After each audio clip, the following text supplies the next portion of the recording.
Muy buenas tardes, familia. Bendiciones para todos. Por acá les saludamos los pastores González Castellanos y el Shaliach Luis Boscán. Un saludo, un abrazo a los que ya se están comenzando a conectar con nosotros en este estudio de los evangelios a nivel cronológico. El día de hoy vamos a estar estudiando, vamos a estar compartiendo con todos ustedes la porción número 42 y 43 de este estudio. Así que vamos a estar colocando nuestra presentación para así ir viendo cuáles son esas citas que vamos a estar estudiando en esta tarde. Bien, así que si usted tiene allí también su Biblia, usted tiene sus apuntes, puede compartir, puede buscarlas en este momento y así estudiamos juntos estas porciones. Bien, esta porción 42 y 43 comprende el libro de Mateo, capítulo 26, entre el verso 1 y el verso 25, también el libro de Lucas 22, entre el verso 1 al 30, también nos vamos a estar ubicando en el libro de Marcos, capítulo 14, entre el verso 1 y el verso 21, y el día de hoy también se anexa lo que es el libro de Juan, capítulo 13, entre el verso 1 al versículo 38. Esta enseñanza, esta porción, la hemos titulado Yeshua celebra el Pesach con sus discípulos. Y resumiendo un poco, la semana anterior, en la porción 41, estudiamos cuando Yeshua predice la destrucción del templo, cuando enseña lo que es la venida del Hijo del Hombre, la abominación desoladora, el siervo fiel, y finaliza la porción con el juicio de las naciones. En esta porción, los episodios que vamos a estar estudiando es el complot para matar a Yeshua, cuando Judas ofrece entregarlo, lo que se ha conocido como la institución de la Cena del Señor, cuando Yeshua lava los pies de los discípulos, la cena con el Mesías, la grandeza en el servicio, cuando Yeshua anuncia también ya la traición de Judas, el nuevo mandamiento, y Yeshua anuncia la negación de Pedro. Así que vamos a iniciar con el primer episodio, que tiene que ver con el complot para matar a Yeshua. Este episodio inicia con Mateo 26, entre el versículo número 1 y el verso 5, vamos a estar leyendo. Como cada semana, les explicamos que estos episodios los encontramos en los diferentes evangelios. Así que vamos a ver qué nos enseña en Mateo. Dice la escritura que aconteció que cuando Yeshua terminó todas estas palabras, recordemos y vimos en la porción anterior que él se encontraba en el monte de los olivos enseñando a los discípulos. Ya vimos los episodios cuando les habló de la destrucción del templo, lo que iba a acontecer, y luego de eso también, luego de hablarles esas palabras, él le dice ahora a sus discípulos: sabéis que dentro de 2 días se celebra, como lo hemos visto, aparece en algunas versiones, la Pascua, y nosotros ya tenemos acá en nuestro canal varias enseñanzas. El Pesach es específicamente del eterno Dios, y el Hijo del Hombre es entregado para ser crucificado. Entonces los principales sacerdotes, los ancianos del pueblo, dice la escritura, que se reunieron en el atrio del sumo sacerdote llamado Caifás y tuvieron consejo para que con engaño prendieran a Yeshua y lo mataran. Específicamente dice el verso 5, pero decían que no durante la fiesta, para que no haya alboroto en el pueblo. Entonces, este es el primer episodio. Yeshua les ratifica, les recuerda nuevamente esto a los discípulos, ya en un punto estando próximo, estando ya días de acontecer esto, él les anticipa lo que iba a suceder y que lo iban a entregar. Entonces ya acá lo que vemos son específicamente los acontecimientos finales del Mesías, todo lo que tenía que ver con esta conspiración para matarle, cuando Judas le ofrece entregar, cuando el mismo Mesías anuncia esta traición, de Judas. Entonces acá se nos dice que Yeshua termina estas palabras, les habla a los discípulos una vez habiendo respondido también sus preguntas acerca de la época final, acerca de lo que iba a suceder. Él les recuerda y les dice estas palabras y le da a sus discípulos este anuncio importante.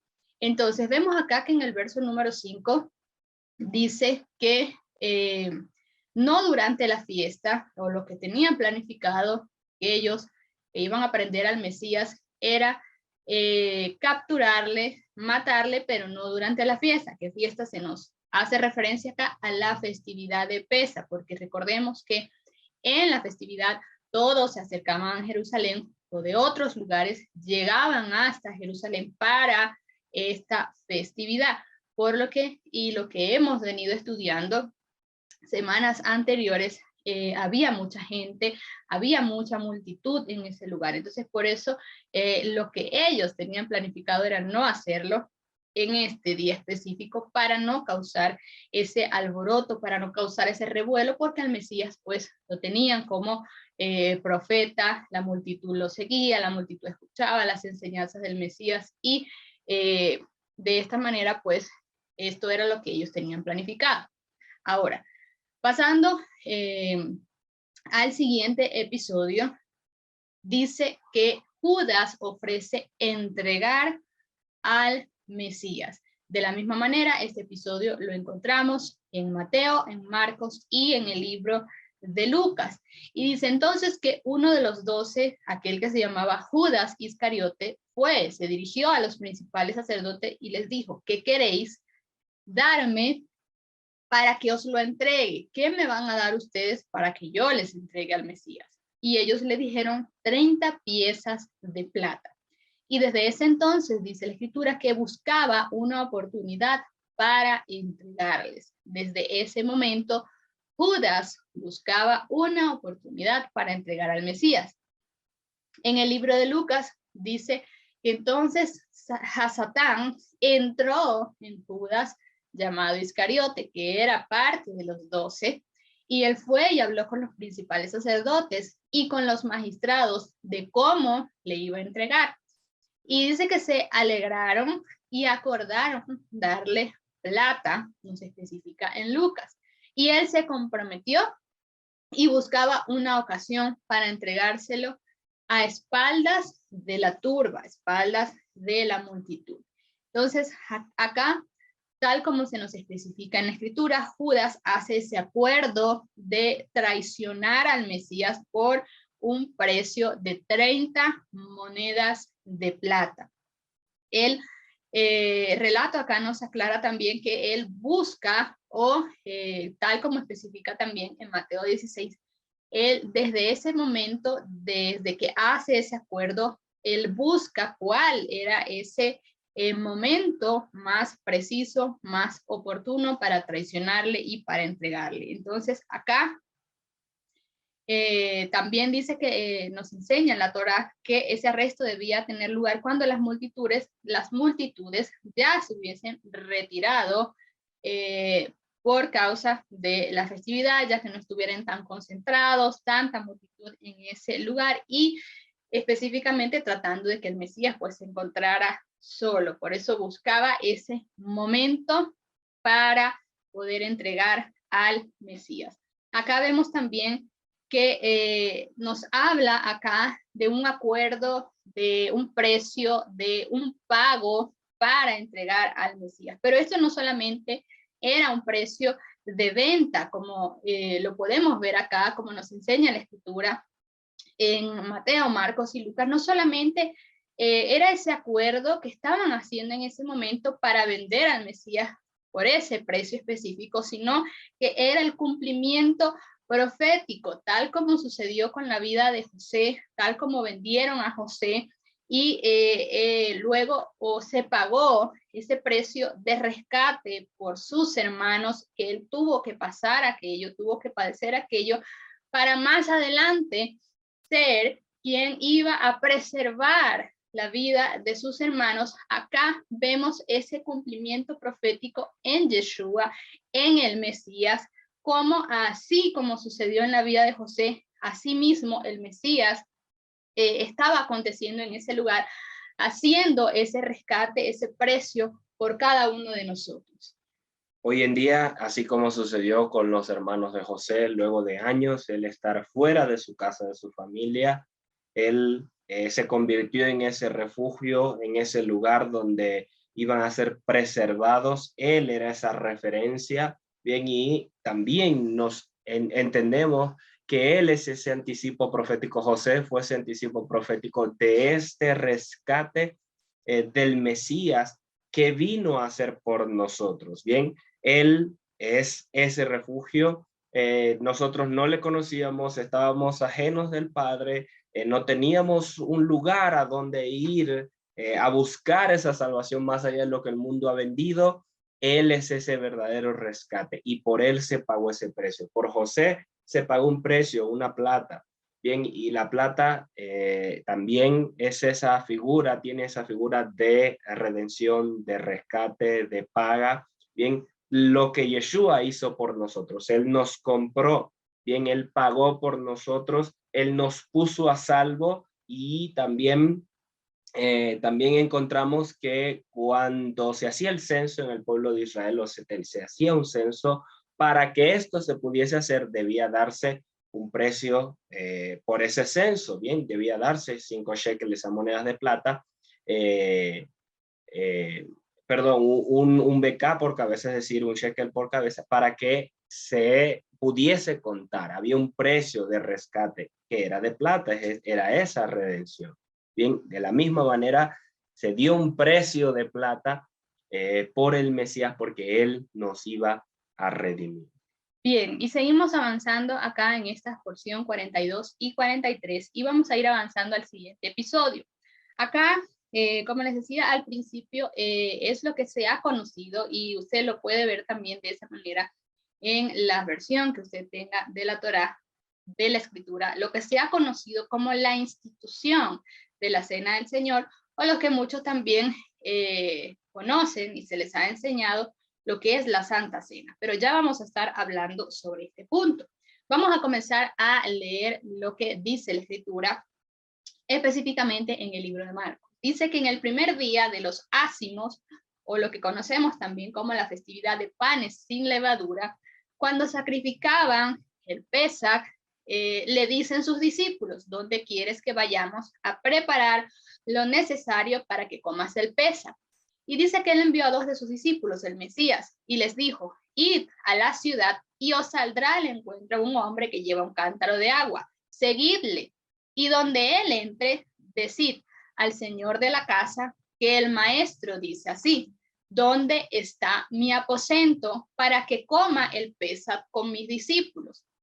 Y él mostrará un gran aposento alto, amoblado y dispuesto. Preparad allí para vosotros. Y dice que, tal como el Mesías les dijo, salieron los discípulos, fueron a la ciudad y encontraron a tal como él les había dicho y prepararon el Pesach.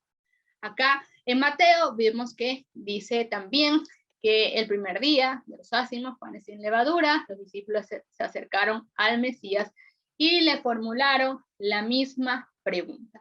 Es importante que aclaremos algo acá y lo hemos enseñado en otras oportunidades, lo hemos enseñado cuando hemos hablado sobre la festividad de Pesach y sobre panes sin levadura. Dice en Marcos y en Mateo que ese primer día, o lo que se menciona acá, el primer día de panes sin levadura, los discípulos se preparaban, estaban buscando prepararse para la celebración del Pesaj. Y recordamos que hemos enseñado que el día 14 del mes de abril, del primer mes, es cuando se sacrifica el cordero de Pesaj, por lo que la festividad de panes sin levadura, o el primer día de los ácimos, como vemos acá, inicia el día 15 de ese mes. ¿Qué sucede acá? ¿Qué vemos acá? Que la Reina Valera tradujo incorrectamente este texto griego que es la palabra protos, ¿ya?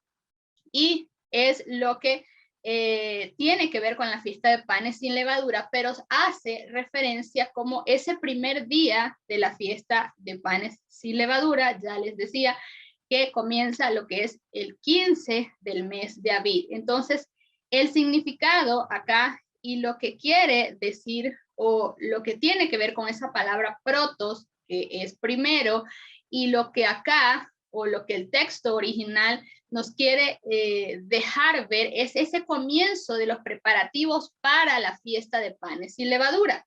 Entonces la Reina Valera lo traduce esta palabra que proviene del griego protos como primero. Y lo que se quiere dejar ver o lo que tiene que ver en el texto original es el comienzo de los preparativos para la fiesta de panes sin levadura. A eso se estaba refiriendo el Mesías, porque si nosotros leemos el primer día de panes sin levadura, ya había pasado lo que era el sacrificio del Cordero de Pesa. Entonces los discípulos se estaban preparando para el Pesa y por supuesto luego de esto para el inicio de esta festividad de panes sin levadura. Claro, porque si decimos ya en el primer día de los ázimos, esto es como si ellos no hubiesen estado pendientes, como si no hubiesen estado atentos a lo que era el preparativo y la celebración de la festividad, sino que ya se les pasó el 14 de Abib, Pesa, bien, y ahora el 15, que es el primer día de los ázimos, Levítico 23 nos lo enseña.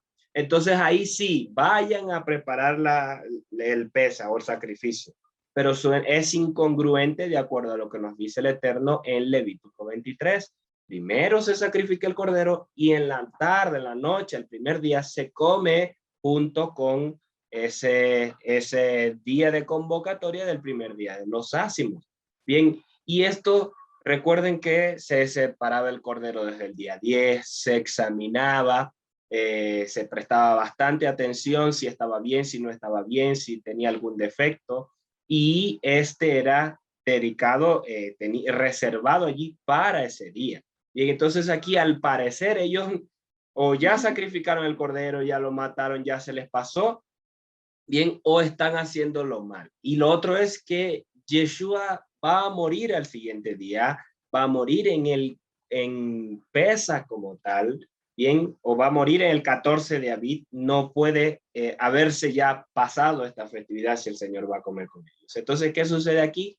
Que el entendimiento correcto de este texto tiene que ser el inicio o el comienzo de los preparativos, porque prepararla no se llevaba un ratico para la tarde o de mediodía para la noche de una vez. Tenía que dedicarse en esa preparación y aparte. Bien, entonces es el inicio de los preparativos para la festividad. No es que ya pasó el Pesaj o es que ya se les quedaron atrás al tiempo de la fiesta. Bien. Ok, y cuando dice la institución de la cena del Señor, por eso decimos lo que se llamó la institución de la cena del Señor, porque se tomó estas palabras como una santa cena, como la figura de una santa cena que el Señor, porque al Señor así lo hizo y dijo, hagan siempre esto en memoria de mí, y se tomó como que la institución de la cena del Señor. Bien, para que se haga así, cuando no tiene ese contexto, ese trasfondo en nuestro pueblo. La celebración como tal es algo que se hacía. Bien, lo hemos compartido con ustedes en las festividades de Pesaj, y en la festividad de Pesaj, por el fundamento que nos dio el eterno Dios desde Moisés, al darle esas 4 promesas en Éxodo 6, se colocaban esas 4 copas dentro de la celebración de la festividad para recordar esas promesas de Éxodo 6:6. Bien, te sacaré, te libertaré, te redimiré y te introduciré en la tierra. Esas palabras iban ligadas a la celebración y a las copas, pero el pueblo no tenía el entendimiento correcto o pleno de lo que representaba como tal el Pesaj. Por eso Yeshua habla estas palabras, ya lo vamos a ver, acerca de él mismo, más no de algo que va a suceder o que posiblemente suceda, sino que está sucediendo en él, ¿bien? Y lo vamos a estar viendo. Desde Juan 3, verso 1, bien, nos dice que Yeshua lava los pies de sus discípulos. Yeshua lava los pies de sus discípulos antes de la fiesta de Pesach, nos dice el texto. Seguimos con antes de la fiesta de Pesach, nos dice ahora Juan 13. Entonces, ¿cómo es esto, pueblo? La palabra se está contradiciendo. La versión que tenemos de la traducción nos trae en esa aparente contradicción, porque allá ya está diciendo el primer día de los ácimos, pero acá dice antes de Pesach. Pues ya va, no, el primer día de los ácimos es después de Pesach, es después el día 15, por eso le decíamos, la traducción como tal no es de la festividad, es que ya se mató el cordero, sino que es el inicio o los primeros o el comienzo de los preparativos para los ácimos, para Pesach y los ácimos. Bien, ¿por qué es esto? Porque antes de este día no se podía hallar levadura en las casas. Entonces, ya desde el día 10, ya no les sabría decir exactamente, ya queda a disposición de cada uno, bien, pero normalmente es el día 10 de que se empieza a preparar el cordero. También se empieza a preparar en las casas toda la limpieza de la levadura, sacar toda la levadura. Y si usted ve hoy el contexto en el pueblo, en la nación hoy Israel, la gente saca sus vajillas, muchas de sus cosas, y las hierven, las pasan por agua hirviendo, las pasan por agua caliente para quitar todos vestigios de levadura. Bien, entonces era esos preparativos, al inicio los preparativos de los ácimos. ¿Qué significa eso? Sacar, revisar, buscar, limpiar, barrer en toda la casa la levadura. Entonces dice Juan 13:1, antes de la fiesta de Pesach, para poner todo el contexto, antes de darle el paso al Shalia Luis de lo que vamos a hablar en los siguientes versículos. Antes de la fiesta de Pesach, Yeshua, que había llegado su hora para que pasara de este mundo al Padre, habiendo amado a los suyos que estaban en el mundo, los amó hasta el extremo.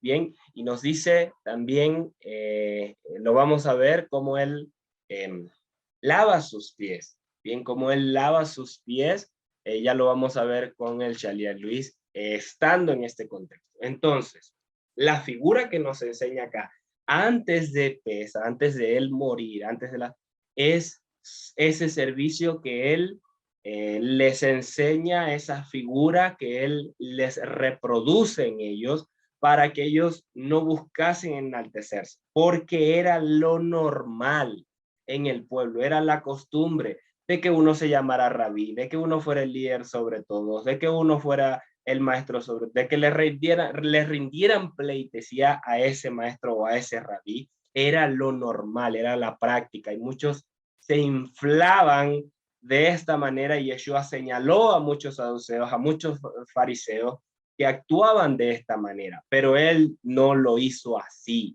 Él tomó una actitud de siervo, bien, que es ese modelo que nosotros debemos seguir. Entonces, ¿qué es lo más importante? Hacer la voluntad del Padre, sirviendo a su pueblo, no enseñoreándose sobre ellos, no poniéndose sobre ellos, ni tampoco ordenándoles para dirigirlo. Somos consiervos en el Mesías, somos consiervos del pueblo, bien, y nos prestamos en ese servicio. Por lo tanto, a ojos del mundo, mientras más alto aparentemente lleguemos, lo dije bien, a ojos de la figura del mundo, mientras más alto aparentemente lleguemos, más bajo debemos estar.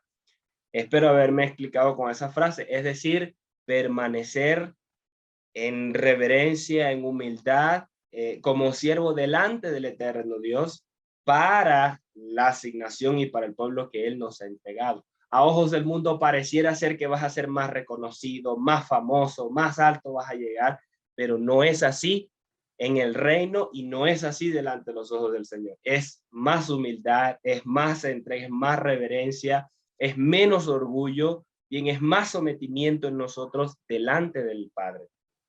Seguimos, Mateo 26:20 nos dice, en los siguientes versículos nos pone el contexto: de ya estando allí en el aposento, ya estando reclinados, ya estando preparados para comer esta cena con ellos. El discípulo, llegando al atardecer, estaba reclinado a la mesa con los 12, es decir, cuando llegó la hora, nos dice Lucas, se reclinó a la mesa con los apóstoles. Ya de noche, y en ese 13 de Abib, ya de noche, cenando con ellos, porque iba a ser la última vez que iba a comer. Bien, iba a ser la última vez que ellos iban a cenar. Y les dijo, cuán intensamente deseo comer esta mesa con vosotros antes que padezca, porque os digo que no lo comeré más hasta que se cumpla en el reino de Dios. Él nos da aquí ese mismo contexto. Ahora, ¿comieron el cordero? No lo sé. ¿Comieron, era exactamente el Pesaj? No les puedo decir si era exactamente el Pesaj, pero no era de acuerdo al principio. Entonces, él pudo haber hecho esto en representación del siguiente día, bien, pero él sabía que el cordero como tal iba a ser él. Por lo tanto, en él se iba a cumplir la festividad. Esto lo estaba haciendo él no quebrantando la Torá, sino por sus mismas palabras. Y no me imagino la intensidad que debió haber estado en él en ese momento, porque era esa última, estando allí antes de padecer, bien era esa última antes de padecer, lo estoy diciendo bien, y tenía que sufrir todo ese maltrato, todo ese sacrificio y llevar en él todos esos pecados. Bien, entonces la intensidad debió ser enorme. Bien, no lo iba a celebrar más en el sentido de la fiesta como tal o de la cena de la fiesta, porque después vemos que él pasó 40 días con ellos y comió con ellos, sí. Bien, pero él se refirió a la festividad hasta que se cumple el reino. Mateo 26 nos sigue diciendo, y mientras ellos comían, tomó Yeshua pan. Nos saltamos al verso 26. Bien, ¿por qué nos saltamos al verso 26? En el libro de Mateo, porque él dice, dice algo sobre el que lo va a entregar. Bien, pero él no inició la fiesta con esto, o no inició la cena con esto. Ejemplo, según el texto, o mejor dicho, según el texto que nosotros tenemos en Mateo 26, en Marcos y en Marcos, eh, él parece que inicia la cena y entonces dice, alguien me va a entregar. Bien, pero en Lucas nos da un contexto más correcto de cómo es el orden. Bien, porque usted no invita a alguien a una cena, usted no invita a alguien a una comida y entonces dice, mi esposa me traicionó, mi esposa me va a entregar, iniciando todo, llegando. No, el primero compartió y después es que reveló esto. Por eso Lucas nos da ese contexto más correcto y nos ponemos en Mateo 26 con ese verso. Verso 26, mientras ellos comían, tomó Yeshua un pan y habiendo pronunciado la bendición, lo partió y dándolo a los discípulos, dijo, tomad, comed, esto es mi cuerpo. Y tomando una copa dio gracias y se la dio diciendo, bebed de ella todos porque esto es mi sangre del pacto, la cual es derramada a favor de muchos para perdón de pecados. Esta es mi sangre del pacto, dice Mateo. Bien, versión textual. Y os digo que desde ahora no beberé este fruto de la vida hasta el día que lo beba de nuevo con vosotros en el reino de mi Padre. Por eso también en el siguiente versículo de Lucas nos saltamos esos primeros versículos, esos 3 versículos, para ir en el mismo contexto, donde dice, él toma el pan y toma la copa de ese pacto. Es la sangre del pacto, dice también Marcos. Bien, vamos a ver a Lucas y ya vamos a comentar. Y tomando una copa después de dar gracias, dijo, tomad esto y repartidlo entre vosotros, porque os digo que no beberé más del fruto de la vida hasta que venga el reino de Dios. Y tomando un pan después de dar gracias, lo partió y dijo, diciendo, este es mi cuerpo, que por vosotros está siendo dado, haced esto en memoria de mí. Y por Lucas, o estas palabras de Lucas, se dice la institución de la cena del Señor, ya lo acabamos de comentar, esto es Santa Cena, ahora vamos a hacer Santa Cena. E igualmente la copa después de haber cenado diciendo, esta copa es el nuevo pacto, dice Lucas, en mi sangre, la cual es derramada por vosotros.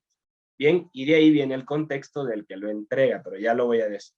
Ahora, ¿por qué Mateo y Marcos dicen la sangre del pacto y Lucas dice el nuevo pacto? Se ha entendido y entendemos que Lucas fue escrito a los gentiles o tiene más un contexto dirigido a los gentiles.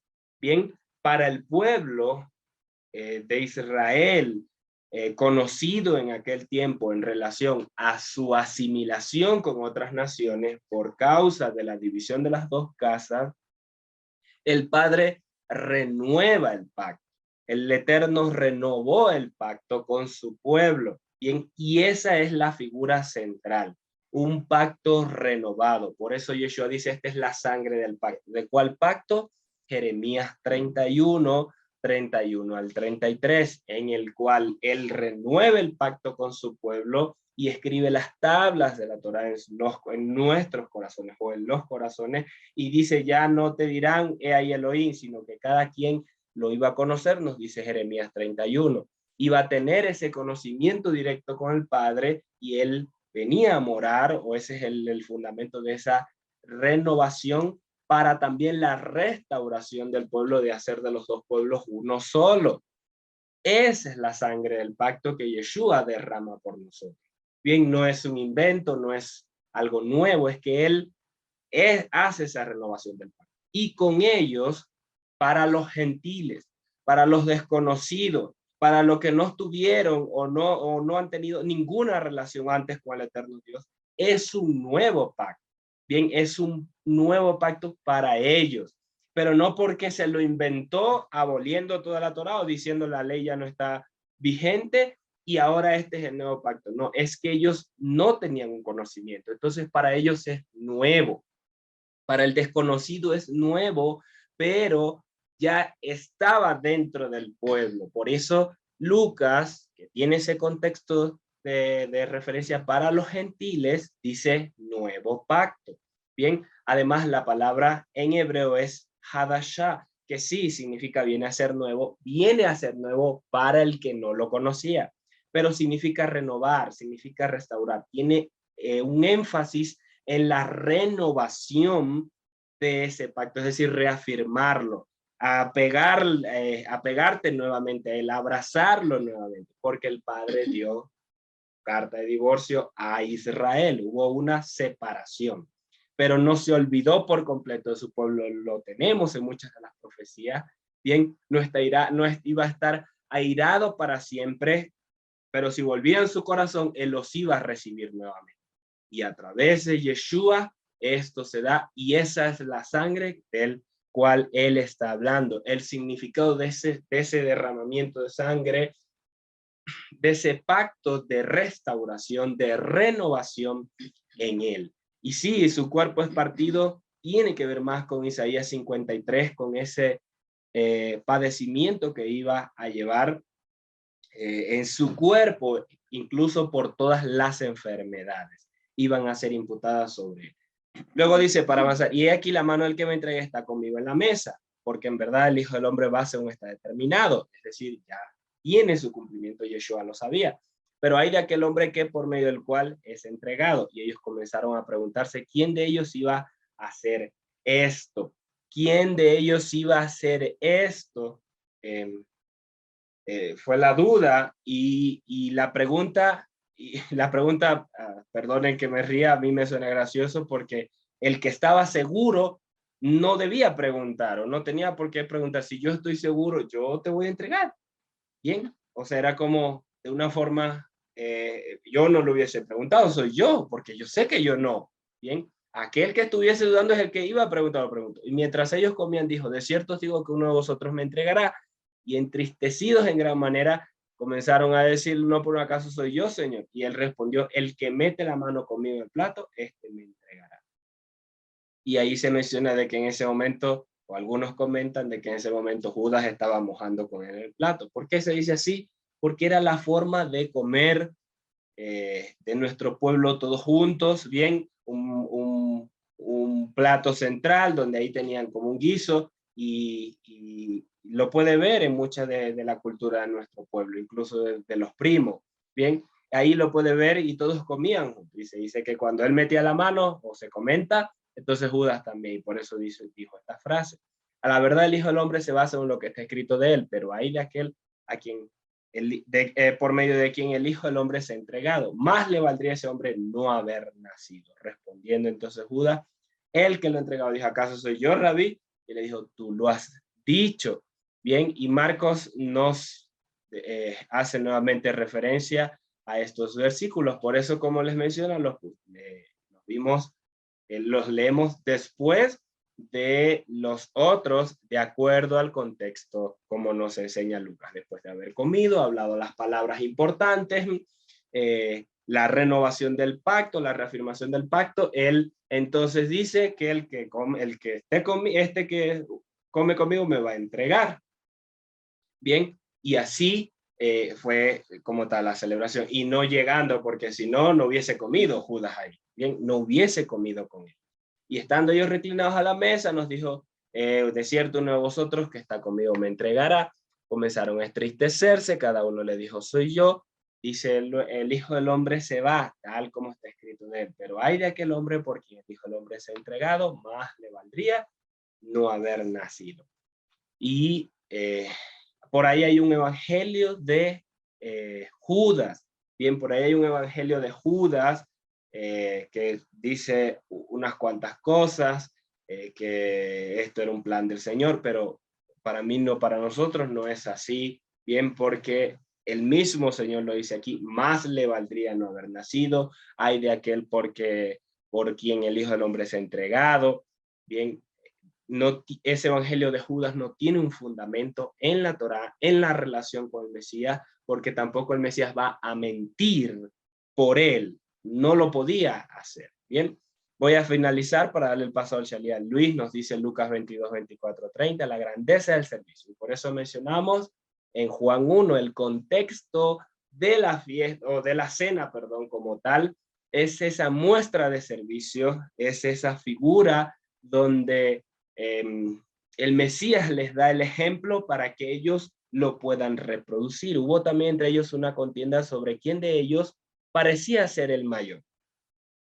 La figura de siempre querer resaltar, sobresalir, ser el líder, ser el principal, y muchos que anhelan poder y que quieren gobernar, quieren influir sobre otros, actúan de la misma manera. Y eso tenemos que romperlo en nosotros porque está en nuestra vieja naturaleza. Nosotros tenemos que pisotear ese querer sobresalir, querer ser siempre el centro de atención. Tenemos que examinar todas estas cosas y romper todo lo que esté desalineado. Entonces él les dijo, los reyes de las naciones se señorean de ellas y los que tienen autoridad sobre ellas son llamados bienhechores, pero no así vosotros. Ustedes no van a actuar como el mundo. Ustedes no van a caminar como el mundo, y como el mundo también estaba dentro del sistema del pueblo. Ustedes no van a ser así. Igual, hoy en el pueblo, dentro del pueblo del Señor, nosotros no podemos actuar así. Y se ve en muchos casos dentro del pueblo, y me avergüenza decirlo, pero se ve en muchas ocasiones. Y Yeshua dice, pero no así vosotros, sino que el mayor entre vosotros hágase como el menor, y el que dirige como el que sirve, el que está allí dispuesto. Porque nos da el ejemplo. ¿Quién es mayor, el que se reclina a la mesa o el que sirve? No es el que se reclina a la mesa, les dice ellos, es el que está ahí para que lo atiendan, ¿bien? Porque antes, en el contexto de nuestro pueblo, no era que se sentaban allí así como estamos y comían así, sino que era una mesa baja, bien, con como con unos cojines, y se reclinaban y comían casi que acostados, reclinados a la mesa como tal. Bien, no es el que se reclina a la mesa y yo estoy en medio de vosotros como el que sirve, dice Yeshua, el que les estaba atendiendo. Pero vosotros sois los que habéis permanecido conmigo en mis pruebas. Y esta es la recompensa de ese servicio, y también para que ellos puedan caminar de la misma actitud y recibir también recompensa. Dice, conmigo en mis pruebas, yo pues os asigno un reino como mi Padre me lo asignó, para que comáis y bebáis a mi mesa en mi reino. ¿Y qué significa esto? Que Él les iba a servir nuevamente, porque iban a comer a su mesa. Y os sentéis en tronos para juzgar a las 12 tribus de Israel. Es decir, no hay servicio sin recompensa. Bien, y el servicio no es por paga. Yo no voy a servir al Señor para que Él me regale un Audi último modelo. Yo no le voy a servir para que Él me pague por mi servicio esos $2,000 mensuales. No es así. Bien, es por honra al eterno Dios, es por moldear la cultura del reino que Yeshua nos moldeó y nos enseñó a través de sus discípulos. Por lo tanto, nuestro corazón tiene que ser de servicio ante la asignación y ante el pueblo que Él nos entrega o nos pone allí para dirigir, porque le pertenecen a Él, son de Él y nosotros simplemente somos instrumentos. Avanzamos entonces con el capítulo de Juan, con el Shalía Luis Bosca. Shalom para todos. Deberíamos practicar eso, Pastor Gabriel, de reclinarnos a la mesa y estar casi acostados a la mesa. De verdad que es bastante interesante lo que estabas mencionando sobre eso de cómo se reclinaban. Es verdad, yo he visto también algunas películas que hacen referencia a la manera en que ellos compartían pues los alimentos y la manera en que compartían en grupo, pues la forma de compartir grupal. Bien, continuamos entonces con Juan capítulo 13 del versículo 2 al 38 y vamos a continuar con este mismo tópico, este momento crucial en el momento del ministerio del Señor y de su vida, lo que llaman algunos la vida pública del Señor, del Mesías, de Yeshua. Y comienza diciendo el capítulo 13, a partir del verso 2, cuando el diablo ya había puesto en el corazón de Judas, hijo de Simón Iscariote, que lo entregara, sabiendo que el Padre le había puesto todas las cosas en las manos y que había salido de Dios y a Dios iba, se levanta de la cena y pone a un lado el manto y tomando una toalla se la ciñó. Bien, todo esto va, digamos, en conexión con lo que estaba ya enseñando anteriormente el pastor Gabriel y la pastora Leymar. Todo lo anterior o la anterior referencia, las anteriores porciones, esto es una continuación. Ya el pastor Gabriel y la pastora Leymar pusieron la base relacionada con el tema de Pesach y cómo se celebró. Ahora vamos a continuar con esto, que fue un evento maravilloso, que fue algo muy impresionante que hizo el Señor y que les dio a ellos, a los apóstoles, a los talmidim y a nosotros, un ejemplo de cómo debe ser un ministro y cómo debe ser su corazón. Yo creo que esto es un perfil, lo que el Señor está dibujando aquí. Yo creo que el ministro de Dios debe tener un perfil y debe manifestar, exteriorizar lo que está en su corazón. Y precisamente sobre lo que debe estar en el corazón de un ministro, de un hombre de Dios, de un hombre verdaderamente quebrantado, es lo que el Señor les enseña aquí a sus apóstoles. Creo que aparte de las enseñanzas que tienen que ver, por supuesto, con la fe, el haberlos pasado por aquella tormenta, el haberles enseñado a ellos directamente el significado de las parábolas, el haber corregido a Pedro, el haber corregido a los dos que querían enviar fuego del cielo, el haberles llamado la atención cuando algunos de ellos dudaban, algunos de ellos estaban medio trastabillando con el tema de la levadura de los fariseos y de los saduceos. Ahora el Señor quiere terminar de prepararlos en cuanto al tema de su corazón para que cuando ya reciban poder desde lo alto, tengan un carácter y un corazón formado. El trabajo de Dios es perfecto en nuestras vidas. Entonces dice lo siguiente: luego echó agua en un lebrillo y comenzó a lavar los pies de sus discípulos y a secarlos con la toalla con que te estaba ceñido. Llega pues a Simón Pedro y le dice: Señor, ¿tú me lavas los pies? O sea, es una pregunta, no es ni siquiera una exclamación, es una pregunta. ¿Tú me lavas los pies?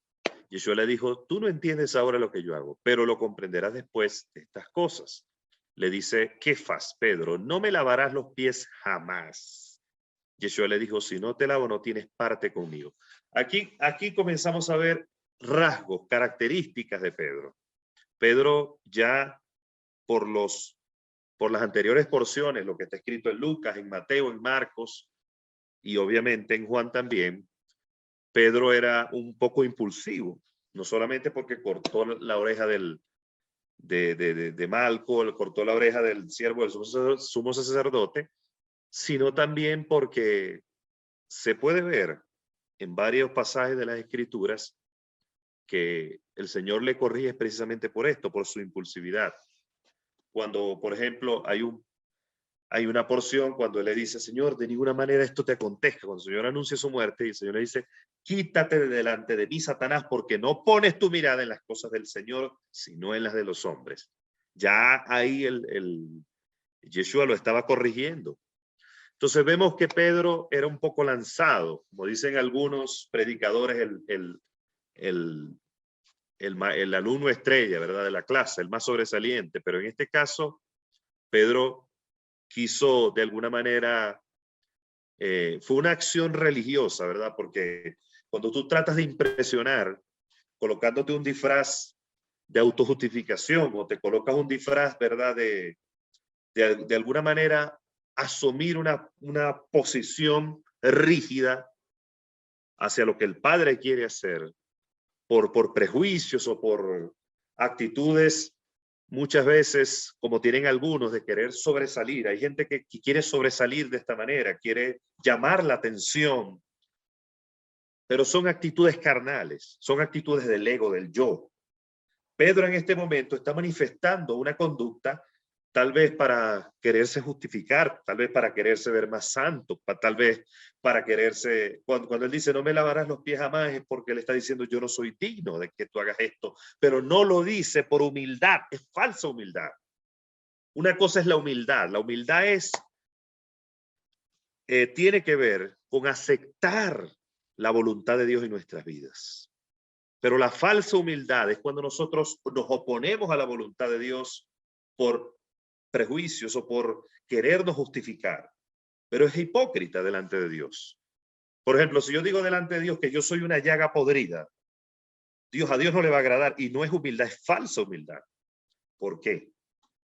Porque es mentira, es una ofensa porque somos hijos de Dios. Él nos redimió, pagó un precio muy alto y no es para que nosotros digamos que somos una llaga podrida.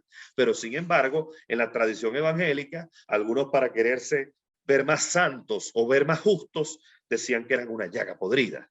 Pero a Dios eso no le agrada porque es una ofensa, porque nosotros somos nosotros somos sus hijos.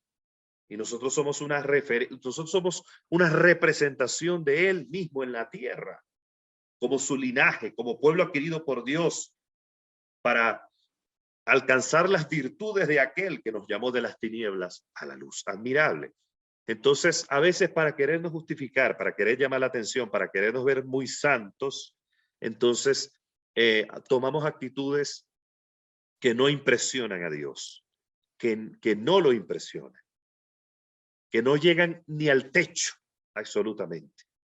Yo creo que nosotros debemos tener cuidado de nuestro ego, porque lo que a veces parece muy santurrón, resulta y acontece que no es santurrón, es parte de nuestra propia naturaleza caída, es parte de nuestro egocentrismo, es parte de nuestro ensimismamiento. Hay gente demasiado ensimismada que quiere impresionar a Dios con obras o con actitudes, pero que en el fondo esconden una hipocresía porque no hay sinceridad en el corazón.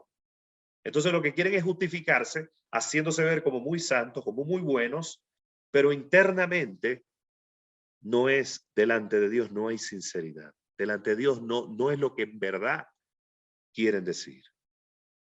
Entonces, Yeshua cuando dijo, por ejemplo, yo soy el camino, la verdad y la vida, si Yeshua hubiese tenido falsa humildad, no lo hubiera dicho.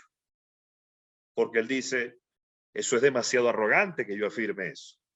Pero estaría diciendo mentira, sería falsa humildad. Cuando Yeshua dijo, yo soy el pan vivo que descendió del cielo, seguramente a más de un judío que estaba ahí se le habrá ocurrido pensar que era un arrogante. Por eso algunos de los fariseos le preguntaron, tú das testimonio de ti mismo, tu testimonio no es verdadero. Y él, ¿qué dijo? Aunque yo doy testimonio de mí mismo, mi testimonio es verdadero. ¿Por qué? Porque yo no me glorifico a mí mismo. Mi Padre es el que me glorifica, el que vosotros decís que es vuestro Dios. Entonces, Yeshua no está incurriendo en arrogancia. lo que no está haciendo es tener falsa humildad.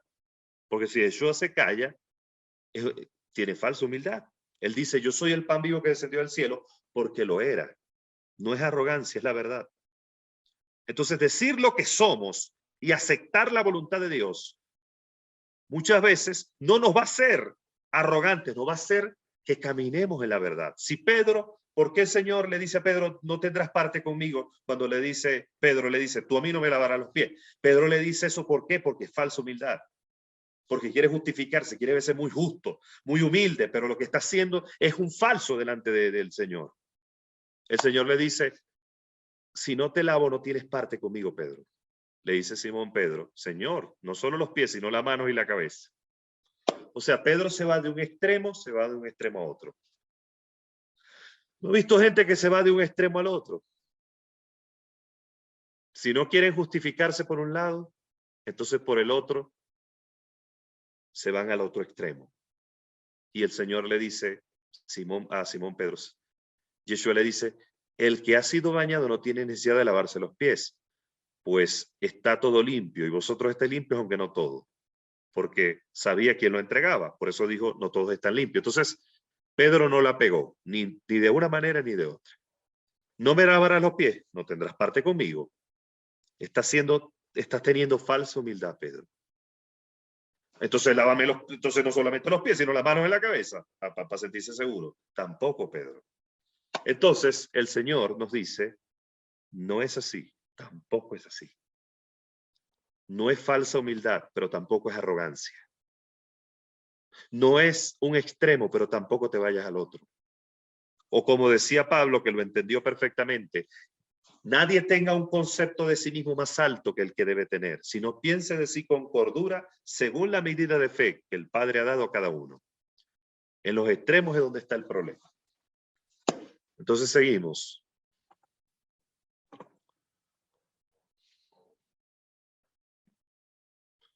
Entonces dice, así que después de lavarle los pies, tomó su manto, volvió a reclinarse y le dijo, ¿entendéis lo que os he hecho? Vosotros me llamáis maestro y señor, o Adón, y decís bien porque lo soy. Pues si yo, el Señor y maestro, os lavé los pies, también vosotros debéis lavar a los pies los unos a los otros, porque ejemplos di para que como yo os hice, así también hagáis vosotros. En verdad os digo, un siervo no es mayor que su Señor, ni un enviado mayor que el que lo envió. Si sabéis estas cosas, bienaventurados sois si las hacéis. No lo digo de todos vosotros, yo sé a quién es elegido, pero para que se cumpla la escritura, el que come de mi pan levantó contra mí su calcañar.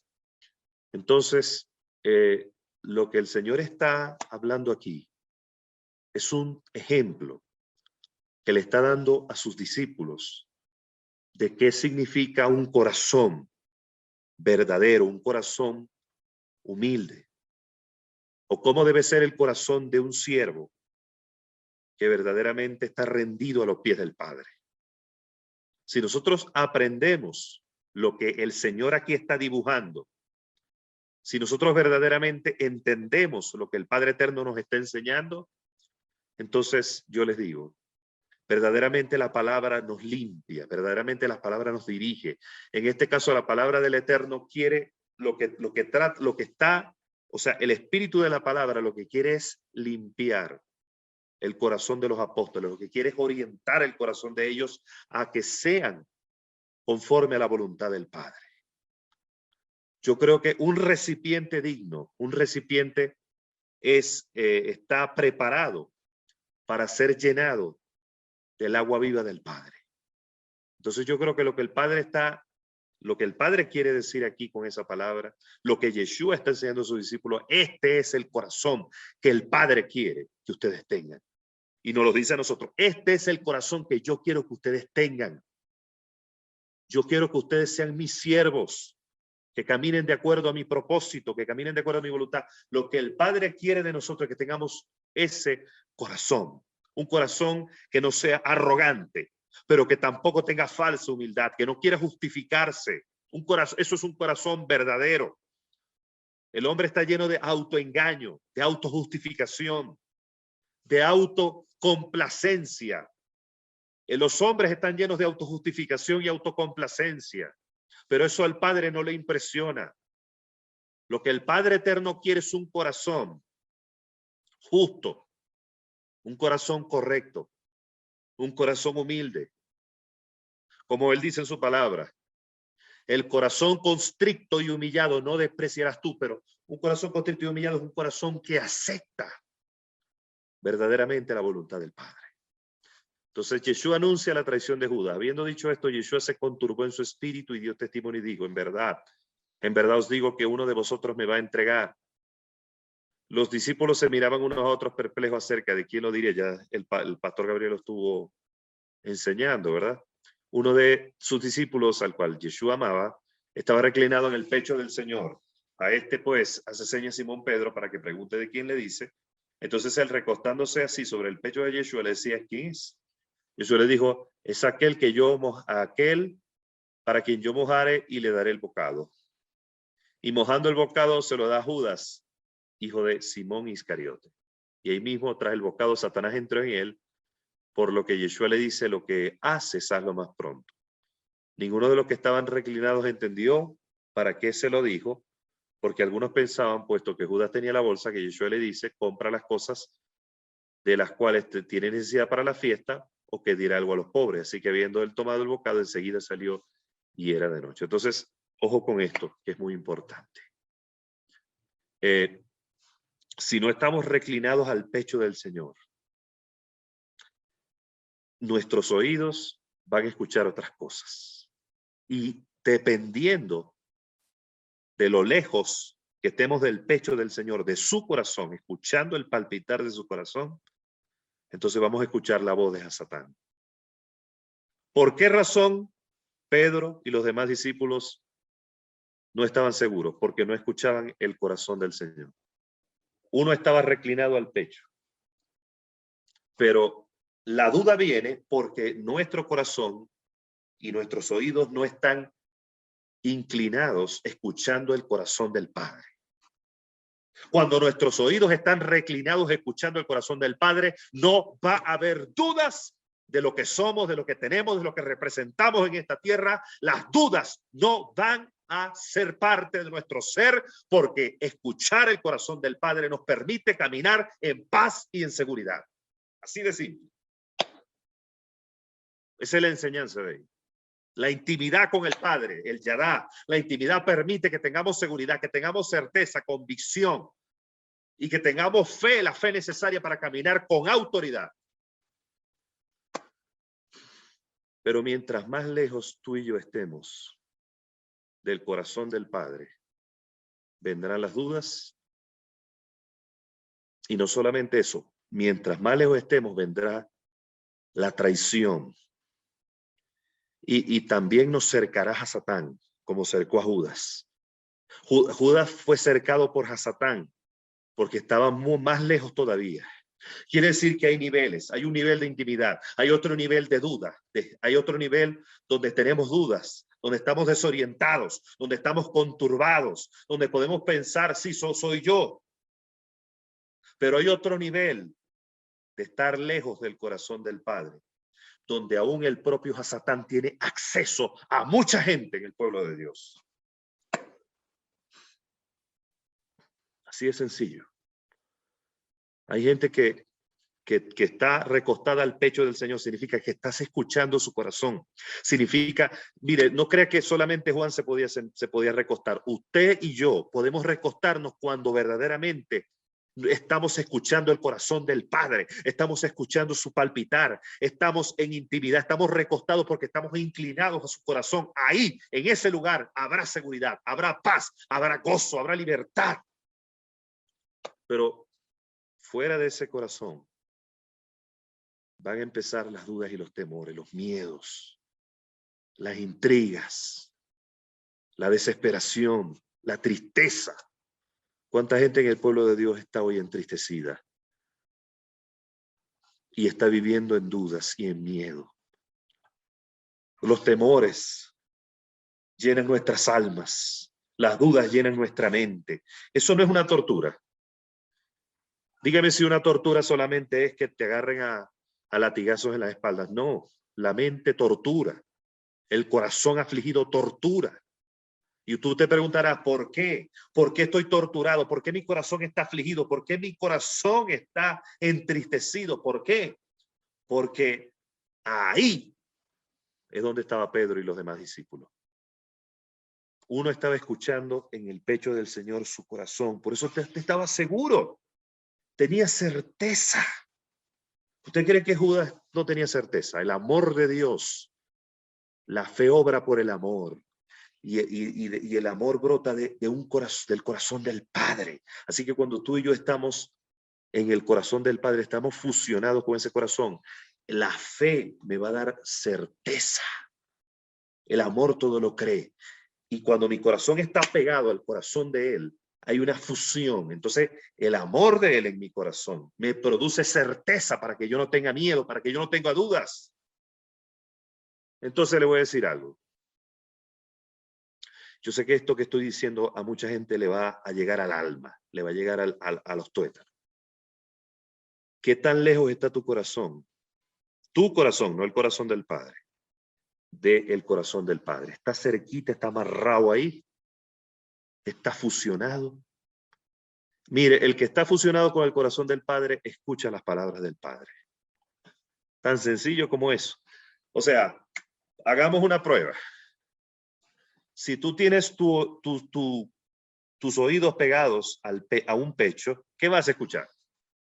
Tucum, tucum, tucum. Pero si tu oído no está pegado a un pecho, ¿qué vas a escuchar? Otra voz. Así de sencillo. Mis oídos están pegados al pecho, voy a escuchar el latir. Tucum, tucum. Y eso que no es fácil, mire, ¿por qué para muchos se le hace difícil escuchar la voz de Dios? Ojo con esto. Yo te pregunto algo, te hago otra pregunta. La primera pregunta, ¿por qué a muchos se le hace difícil escuchar la voz de Dios? Te hago otra pregunta. ¿Es fácil escuchar un corazón? Tú me dirás, no, yo nunca he escuchado, yo veo a la gente pasar por ahí, yo no le escucho a nadie el corazón. Anda por ahí por un bus, anda por ahí por la calle, ve qué corazón tú vas a escuchar. No, no, no, no, no. Tienes que pegar tu oído al pecho para que puedas escuchar. Si no, no vas a oír nada. Entonces, a menos que tú y yo inclinemos nuestro corazón, gracias Espíritu Santo, inclinemos nuestro corazón al pecho, no vamos a escuchar el latido del corazón del Padre. ¿Y cuál voz vas a escuchar entonces? La voz de la duda, la voz del miedo, la voz del temor. Y si te apartas más, vas a escuchar la voz de Hasatán. Y Hasatán te va a acercar, como cercó a Judas, y puedes terminar traicionando el reino de Dios y a los que operan en el reino. Ay, ay, ay. Por 30 piezas de plata. Usted me dirá, hay gente que se vende por 30 piezas de plata. Ojo con esta reflexión. Hay gente que se vende por eso y más. Y tú me dirás, ¿quién es capaz de venderse por 30 piezas de plata? El que lleva rato apartado del pecho. No necesariamente porque tú tengas rato ahí apartado significa que ya lo vas a traicionar. Pero mientras más lejos estés, la voz de la confusión te puede llevar a eso, y cuando ya te veas estás envuelto por Hasatán y estás traicionando el reino de Dios. Bien, el Señor dijo en el 31, no me quiero meter más ahí. Cuando hubo salido, dijo Yeshua, ahora es glorificado el Hijo del Hombre y Dios es glorificado en él. Y sigue diciendo. Y Dios le glorifica a él y enseguida lo glorificará. Hijitos, aún estoy con vosotros un poco. Me buscaréis, pero como dije a los judíos, también a vosotros os lo digo ahora. A donde yo voy, ustedes no pueden venir. Un mandamiento nuevo os doy, que os améis unos a otros, como os he amado, que también os améis unos a otros. En esto conoceréis que sois mis discípulos, si tenéis amor los unos por los otros. Mire, algunos creen que esto es un nuevo testamento de una nueva religión que Yeshua fundó. No. Yeshua lo que está, él está hablando específicamente del corazón de la Torá. Pero ya esto está escrito. Está escrito, amarás al Señor tu Dios con todo tu corazón, con toda tu alma, tu mente y tus fuerzas. Y también está escrito en la Torá que debemos amar a nuestro prójimo como nosotros mismos. Entonces, lo que el Señor está hablando aquí es el corazón, la esencia de la Torá. El Señor no está inventando nada nuevo. O sea, está reafirmando y hablando el corazón de la Torá. Le dice Simón Pedro, Señor, ¿a dónde vas? Y yo le digo, a donde yo voy, ustedes no pueden seguirme ahora, pero me seguirán más tarde. Le dice Pedro, Señor, ¿por qué no puedo seguirte ahora? Mi vida pondré por ti. Otra vez Pedro. Otra vez Pedro. Es que Pedro había que corregirlo porque tenía una boca rápida. Y eso nos pasa a nosotros también. No se crea que es Pedro también. Yo creo que el Señor escogió a Pedro para que muchos dijeran, me identifico con Pedro. Porque es un hombre común y corriente. Y yo le dice, tu vida pondrás por mí. De cierto te digo, no cantaré el gallo antes que me niegues 3 veces. Y ahí termina la porción. No cantará el gallo hasta que me niegues 3 veces. Entonces, pueblo, yo creo que hay una enseñanza aquí poderosa de la palabra. La enseñanza es, una de ellas, mantén tu pecho escuchando el corazón del Padre. Mantén tu corazón inclinado a su oído para que no entres en una dimensión de error, para que no entres en una dimensión de miedo, para que no entres en una dimensión de duda, para que no entres en una dimensión de confusión y para que a la postre no termines enredado en los vicios y en los hábitos de Satán. Así de sencillo. El que mantiene su oído pegado al Padre, en yadá, en intimidad, eso es lo que nos enseña la Escritura. Ese es el que camina en paz y en seguridad, en shalom. Así de sencillo. Bueno, pueblo, entonces culminamos esta enseñanza de hoy, de estos evangelios cronológicos, y vamos a continuar con la Abdalá, el Seder. Si tienes por allí los elementos, si tienes por allí el pan y el vino, vamos a iniciar. Bendito sea, Señor Dios nuestro, Rey del universo, que hace salir el pan de la tierra. Gracias, Señor, porque tú entregaste tu cuerpo como propiciación por nuestros pecados, y a través de ese intercambio que hiciste se cumplió la palabra, se cumplió. Todos los sacrificios fueron simplificados en uno solo, y a través de ese sacrificio hemos recibido vida y vida en abundancia. Hemos sido hechos para nuestro Dios reyes y sacerdotes, y también linaje santo, linaje bendito. Gracias, Señor, por haber entregado tu cuerpo, porque ciertamente fue partido por nuestros pecados. Si tiene por allí el vino, bendito sea, Señor Dios nuestro, Rey del universo, creador del fruto de la vid. Gracias, Señor, por la sangre derramada en el madero. Por medio de esa sangre hemos sido limpiados, justificados, hemos sido trasladados del imperio de la muerte al reino de tu amado Hijo, y hemos recibido herencia entre los santificados. Gracias, Señor, porque la santificación es producto de la obra perfecta, de la obra inmaculada del madero, de haber derramado tu sangre, como dice Isaías 53, por cuanto derramó su vida hasta la muerte, yo le daré parte con los grandes y con los fuertes repartirá despojos. Gracias, Señor. Gracias, Padre. Si tiene por allí las especies aromáticas, bendito sea, Señor Dios nuestro, Rey del universo, creador de las especies aromáticas. El Shabbat se va, pero nos deja su aroma. Gracias, Señor, porque tu aroma representa el derramamiento del Espíritu que nos va preparando, que nos va perfumando hasta el día del encuentro con el novio, como la novia, como la calá. Estamos siendo preparados para un encuentro de poder, de un encuentro glorioso con el Rey de Reyes y Señor de Señores. Gracias por el Espíritu de Dios, porque es el que nos ayuda en nuestra debilidad, porque qué hemos de orar, cómo hemos de orar, como conviene, no lo sabemos, pero el Espíritu mismo nos ayuda con gemidos indecibles. Gracias, Señor, por tu Espíritu Santo. Gracias por ese maravilloso Espíritu, por lo que tú has derramado sobre nosotros para prepararnos, por ese perfume. Gracias, Señor. Amén. Shema Israel, Adonai Eloheinu, Adonai Echad, Baruch Shem Kevod Malhuto Leolam Baed. Oye Israel, escucha Israel, el Señor nuestro Dios, el Señor uno es, y amarás al Señor tu Dios con todo tu corazón, con toda tu alma, con toda tu mente, con todas tus fuerzas. Y como decía Yeshua, un nuevo mandamiento os doy, que os améis los unos a los otros, como yo os he amado. Padre, bendigo cada vida, proclamo tu palabra. Tu palabra es verdadera, tu palabra rodea, tu palabra cambia, transforma, tu palabra tiene un poder desplazador. Hoy proclamo que esa palabra nos ayuda a transicionar de una situación inferior al propósito de Dios. Proclamo que es tiempo de cambio, tiempo de transformación, tiempo de ser mudado, tiempo de ser transformado. Proclamo tiempo de transformación. Proclamo puertas abiertas, puertas de cambio, puertas de transformación, puertas de libertad. Proclamo que este es un tiempo de libertad ahora mismo en el nombre de Yeshua.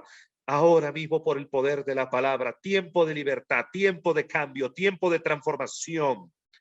En el nombre poderoso de Yeshua. Tiempo de ver su presencia, su gloria manifestada en cielos abiertos.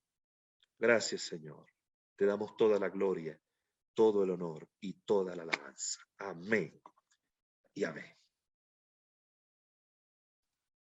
Amén, así es, creemos esa palabra. Gracias, Shaliach Luis, por la intervención, por la enseñanza.